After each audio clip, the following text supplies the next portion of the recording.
Thanks for staying with us. Our second hot topic is just food for thought. The comments from the British envoy to our president. The High Commissioner to Nigeria, Richard Montgomery, has commended President Bola Tinubu's economic reforms, describing them as transformative steps that enhance Nigerians' investment appeal. Speaking in Abuja, Montgomery highlighted key changes such as removal of fuel subsidies and the unification of the exchange rate system, which he believes are stabilizing the nation's economy and making it more attractive to international investors. While acknowledging the economic strain on Nigerians, including inflation rates in the mid-20% range, Montgomery expressed confidence in the long-term benefits of the reforms. He emphasized that these measures are essential for sustainable growth, predicting that inflation will ease as the reforms take root over time. The envoy's remarks reflect growing international confidence in Nigeria's economic trajectory under Tinubu's administration. According to Montgomery, the reforms are paving the way for sustained development and strengthening Nigeria's position as a viable destination for global investments. Now, that's a very good statement by the envoy of the UK to Nigeria. I'm just wondering how much of that is the sentiment, or how much of that sentiment is shared by the Nigerian population, the people that allegedly are going to have a better lease of life. For instance, if you want to construct a bridge across some river or something, or you want to repair a bridge, there are palliative measures. There are some ways that you are diverted to until that bridge is completed. These palliative ways will make you not lose whatever you could have gained on the other side because of the bridge's building or reconstruction. Now, what are the palliatives in Nigeria? That's the question every Nigerian will be asking, because if in 10 years' time Nigeria will be better, what is the guarantee we will survive this 10 years before that Nigeria becomes better? Maybe these are some of the commendations that prompted the federal government to say that they're going to have a press conference in London instead of Nigeria. We have the Voice of America here in Nigeria. We have the BBC here in Nigeria. We have Al Jazeera here in Nigeria. We have international media houses stationed in Nigeria as well. If we're having an international conference or press conference, we can as well invite all these people. So why are they going to the United Kingdom? Bottom line is, I'm not sure Nigerians buy into these sentiments, because it is not the Britons that are suffering what Nigerians are suffering.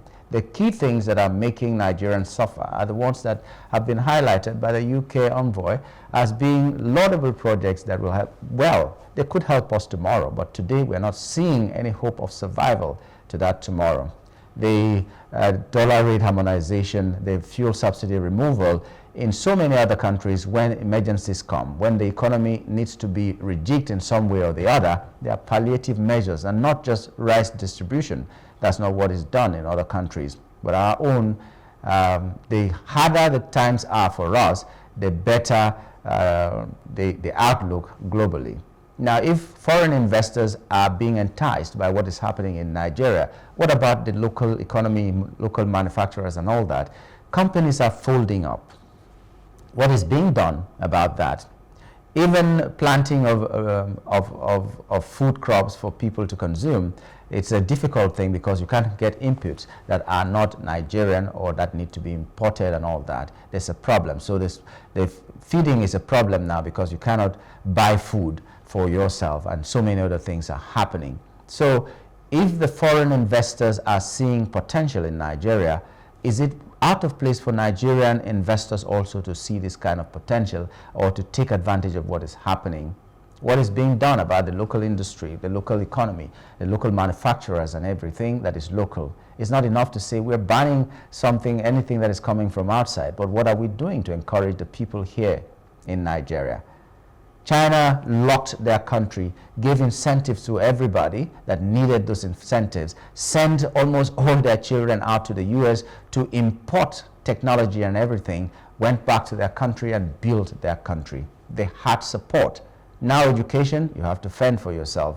You are into manufacturing, you are on your own. You have to make a farm that will feed the nation, you're on your own.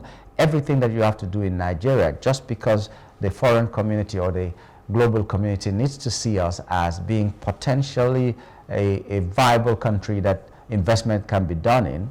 We are bringing policies that people may suffer even more than we have ever thought. Well, there's a possibility tomorrow will be very bright, but we need to see that light at the end of the tunnel and then walk towards it. Now, it seems a lot of Nigerians are not seeing this light that they're talking about at the end of the tunnel.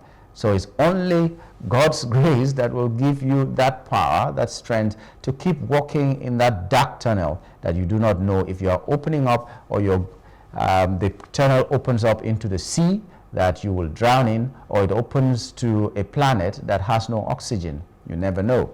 So, well, we commend the president in bold steps that he has taken, but he should also see that Nigeria is bigger than just giving rice to people. Nigeria needs that kind of succor to be able to survive the years before the imminent good life that we are looking at.